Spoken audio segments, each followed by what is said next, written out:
যেদিন থেকে বুঝলাম যে জীবনে টাকাই সব, সেদিন থেকে আয়না দেখা ছেড়ে দিয়েছি। কারণ পরিশ্রম হয়তো আপনার চেহারা নষ্ট করবে, আপনার ভবিষ্যৎ না। স্বার্থপর এই দুনিয়ায় আপনার সুন্দর চেহারার চেয়ে আপনার পকেট ভর্তি টাকাকেই বেশি কদর করা হয়।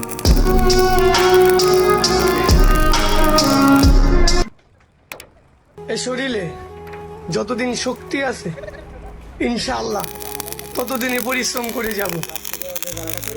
তারপরেও কারো আশায় থাকবো না। যদি কারো আশায় থাকি সে হলো একমাত্র আল্লাহর উপরে আশায় থাকবো।